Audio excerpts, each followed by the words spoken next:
means money. It's not Well, good morning, and here on the Morning Breeze at the Political Command Center. My name is Dalton Kawesa, and today we're unpacking a development issue, and the development issue that has rattled many Ugandans and went to the floor of Parliament, and that is Uganda's infrastructure.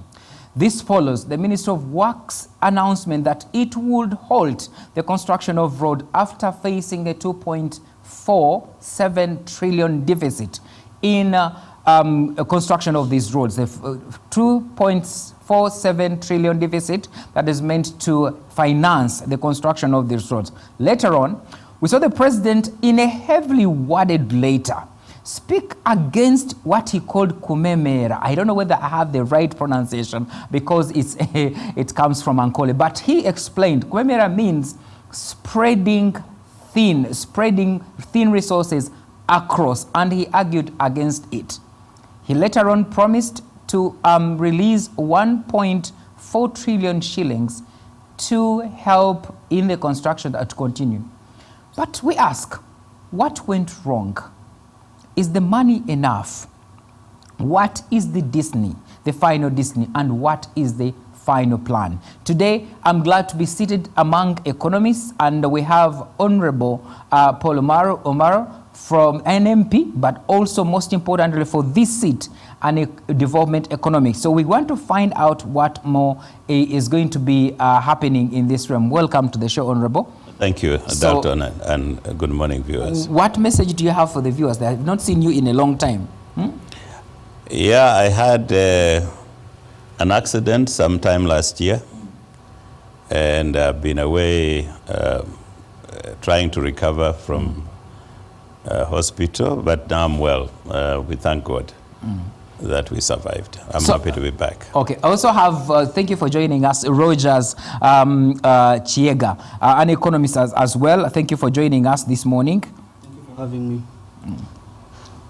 Well, good morning to all Ugandans. Well, the interesting topic is, it's one that people have been dying to have, and I'm always honored every time I'm invited to discuss, because people need to know exactly what's behind the figures, what's behind the economic terms, because all people understand are potholes and all that. So thank you for having me.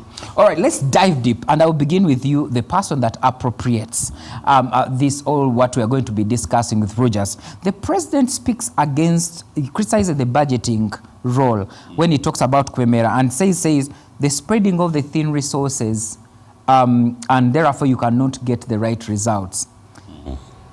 Is Parliament, when we are portioning the blame, is Parliament also part of the problem in this kumemera, as the president puts it? I don't think so. The budgeting structure is basically the part of our own creation.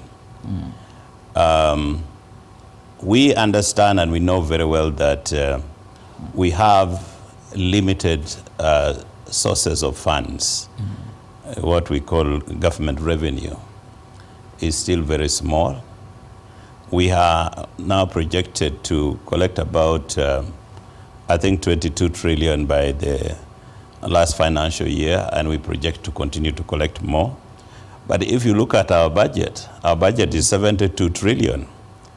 And for us to even to fund that 72 trillion, we have to go and borrow. Every financial year, we are borrowing, and we are accumulating more debts.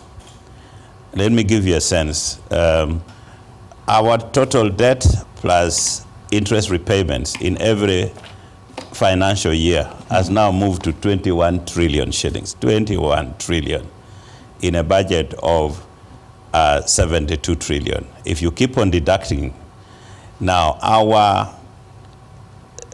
salaries, gratuity, and so forth is over 8 trillion. You keep adding. And then if you look at other statutory expenditures, it leaves us overall what the Parliament would appropriate. It comes to around 36 trillion. Now, so 36 trillion, you begin to look at it, even you begin to focus on what would amount to development expenditures, is very small. So we created this a burgeoning public service. So many districts, you have created an enlarged parliament, you have created many ministries and many ministers with commissioners. So leave alone salaries, there is what we call non-wage, which comes with it. And so this thing which the president is talking about, so things that are not of development in nature takes away a huge part of your budget. Then the debt and debt repayments take more. As I've told you, debt repayments and interest as a percentage of the annual budget, it has moved now to 21 trillion. So we must keep on including rollovers. So that budget you're seeing, 71 trillion, 21 trillion must go and sort out your debts. So you are basically boxed on what we call the fiscal space as basically narrowed. And now, so when it comes to road infrastructure, dealing with our schools, dealing with our health centers, the things that the local wananchi now cares about, then the money is very little. And so the debate is coming, saying, should we have the size of parliament we have right now? Personally, I've said reduce that parliament from the 559 to about 200. Save money. Do we need the 81 ministries? Maybe not. You need maybe about 41 or less. Do you need this a burgeoning public service that is so huge? Recently, the president led us on an assault on downsizing government. We have tried it, but what is the effect of that downsizing?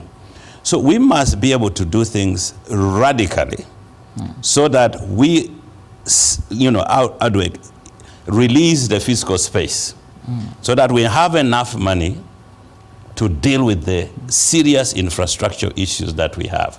So I thought I should bring that in so that you could see the anger where the president is saying, maybe parliament is involved in, we need to, what language did you use? Okomemera. Yeah. Now, he's saying we are spreading this thing everywhere. Gun strategy, budgeting. So if you have created a burgeoning public service, the districts are so many.